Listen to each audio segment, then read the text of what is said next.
ناظرین، سال 2000 میں ایک سوئس فاؤنڈیشن تنظیم کو یہ خیال آیا کہ 7 قدیم عجائبات عالم میں سے اب 6 اپنی اصل حالت کھو بیٹھے ہیں۔ اس لیے اب 7 نئے عجائبات عالم کا انتخاب پوری دنیا میں پھیلے عجائبات میں سے بذریعہ ووٹ کیا جائے۔ 2007 میں نیو 7 ونڈر فاؤنڈیشن نامی تنظیم نے سوئس برنارڈ ویبر کی سربراہی میں اس انتخاب کا اہتمام کیا۔ برنارڈ ویبر کی قیادت میں دنیا کے 200 حیرت انگیز موجودہ عجائبات میں سے 7 نئے عجائبات عالم کی فہرست ایک بین الاقوامی سروے کے ذریعے مرتب کی گئی۔ اس سروے کے ذریعے دنیا بھر سے 10 کروڑ لوگوں نے آن لائن اور SMS کے ذریعے اس اچھوتے انتخاب میں حصہ لیا، جس کے بعد حتمی فہرست کا اعلان 7 جولائی 2007 کو لزبن میں کیا گیا۔ نئے عجائبات کے لیے یہ شرط تھی کہ یہ عجوبے ہاتھ سے تیار شدہ ہوں اور سال 2000 تک مکمل کیے گئے ہوں اور اس وقت تک قابل قبول حالت میں ہوں۔ ناظرین، جن عجائبات کا انتخاب کیا گیا وہ یہ ہیں۔ نمبر 1، عظیم دیوار چین۔ زمانہ قدیم میں جب شمال کی جانب سے چین میں منگولوں کے حملوں میں تیزی آئی تو ان حملوں کو روکنے کے لیے 700 سال قبل مسیح میں ایک بہت بڑی دیوار تعمیر کی گئی، جسے دیوار چین کا نام دیا گیا۔ یہ دیوار کئی صدیوں میں تیار ہوتی رہی۔ شروع میں ہر صوبے نے اپنی اپنی دیواریں بنوائیں، جبکہ بعد میں چینی شہنشاہ کنشی ہونگ نے 220 سال قبل مسیح سے 206 سال قبل مسیح کے دوران تمام دیواروں کو یکجا کر کے ایک بڑی دیوار کی شکل دے دی۔ شہنشاہ کنشی ہونگ کی بنائی گئی دیوار گردش ایام میں ٹوٹ پھوٹ کا شکار ہو گئی اور اس کا بہت تھوڑا حصہ باقی بچا۔ اب جو دیوار موجود ہے اس کو منگ خاندان نے 1400 سال قبل مسیح میں تعمیر کروایا تھا، جو 8850 کلومیٹر ہے، جبکہ قدیم دیوار چین 6259 کلومیٹر تھی۔ 359 کلومیٹر ایک خندق بھی دیوار چین میں شامل ہے۔ نمبر 2، تاج محل۔ ناظرین، تاج محل مغل شہنشاہ شاہ جہان نے اپنی ملکہ ممتاز محل کی لازوال محبت کی یادگار کے طور پر سال 1632 عیسوی میں شروع کروایا تھا۔ دراصل یہی محل ملکہ ممتاز محل کا مقبرہ بھی ہے، جو بالآخر 1653 میں مکمل ہوا تھا۔ یہ یادگار محل بھارت کے شہر آگرہ میں دریائے جمنا کے کنارے واقع ہے۔ بیش قیمت سنگ مرمر سے بنی یہ عالیشان عمارت سال بھر دنیا کے لاکھوں سیاحوں کی توجہ کا مرکز بنی رہتی ہے۔ عیسیٰ شیرازی نامی ایرانی ماہر تعمیرات نے اس کا نقشہ تیار کیا تھا، جبکہ یہ بھی کہا جاتا ہے کہ اس کا بنیادی تصور اور نقشہ خود شاہ جہان کے ذہن کی اختراع تھی، جبکہ استاد احمد لاہوری کو عام طور پر اس کا معمار خیال کیا جاتا ہے۔ اس کی تعمیر پر 4.5 کروڑ روپے صرف ہوئے تھے اور 20,000 معماروں اور مزدوروں نے اس کی تعمیر میں حصہ لیا۔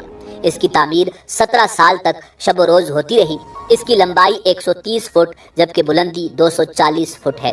اس کی تعمیر ایرانی، ترکی اور بھارتی فن تعمیر کے ساتھ ساتھ اسلامی طرز تعمیر کا حسین امتزاج ہے۔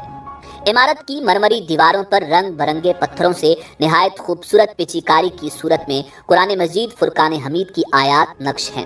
عمارت کے چاروں کونوں پر ایک ایک مینار ہے، جبکہ عمارت کا چبوترا سطح زمین سے 7 میٹر اونچا ہے۔ یہ سرخ رنگ کے پتھروں سے بنایا گیا ہے۔ Number 3، Petra.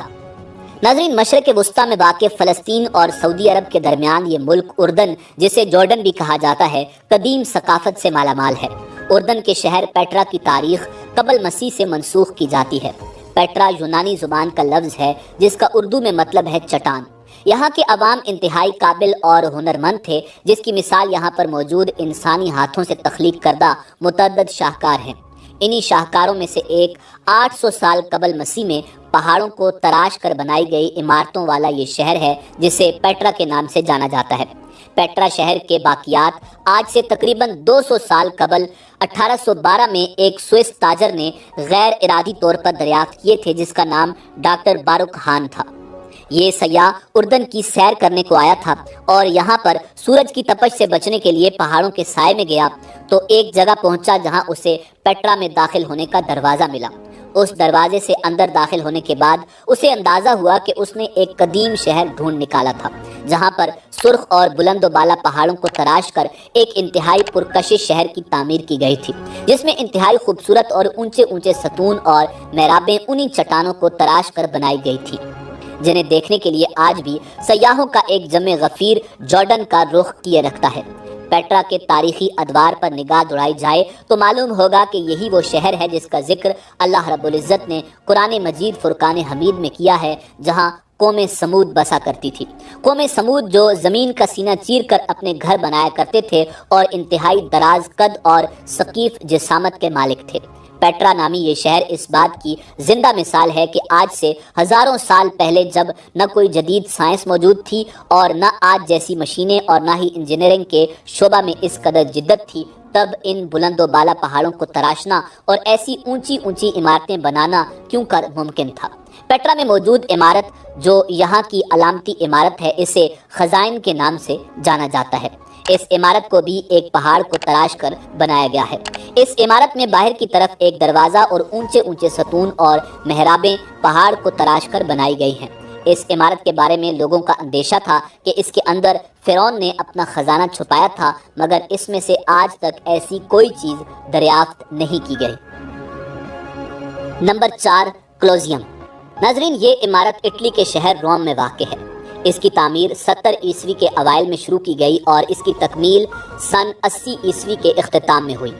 48 کنال کے وسیع رقبے پر محیط یہ عمارت جو 610 فٹ کے لگ بھگ لمبی اور 515 فٹ چوڑی ہے۔ اس کی باہر کی دیواریں 157 فٹ کے لگ بھگ اونچی ہیں۔ اگرچہ یہ عمارت مکمل طور پر قیمتی پتھروں اور کنکریٹ سے تیار کی گئی تھی، ایک زمانے میں یہ عظیم روم کی پہچان ہوا کرتی تھی، مگر اب یہ گردش زمانہ کے ہاتھوں زلزلوں کی نظر ہوتی ہوئی ایک تباہ حال حالت میں روم کے سب سے بڑے سیاحتی اور تاریخی مرکز کے طور پر جانی جاتی ہے۔ ماہرین کہتے ہیں کہ اس میں بیک وقت 80,000 تک لوگ بیٹھ سکتے ہیں۔ اس کے بارے میں یہ بھی کہتے ہیں کہ اس کی تعمیر کا بنیادی مقصد انسانوں کی وحشت ناک لڑائیوں اور خونخوار کھیل تماشوں جیسے ظالمانہ مشغلوں سے دل بہلانا تھا۔ نمبر 5، چچن اٹزا۔ ناظرین، چچن اٹزا میکسیکو کے صوبہ یکاتان کا ایک قدیم شہر تھا جو سال 600 قبل مسیح میں مایا تہذیب کے لوگوں نے بسایا تھا۔ اس شہر کو مایا تہذیب کا مرکز اور معاشی گڑھ تصور کیا جاتا تھا، کیونکہ یہ ایک بہت بڑا کاروباری مرکز ہوا کرتا تھا۔ چچن اٹزا نام دراصل مایا زبان کا ہے، جس کے معنی اٹزا کے کنویں کے منہ پر ہے۔ یہاں پر بے شمار تاریخی عمارتیں ابھی بھی اپنی اصلی حالت میں موجود ہیں۔ یہ عمارتیں فن تعمیر کا منہ بولتا ثبوت ہیں، اسی لیے ہر سال 15 لاکھ سیاح میکسیکو انہیں دیکھنے کے لیے آتے ہیں۔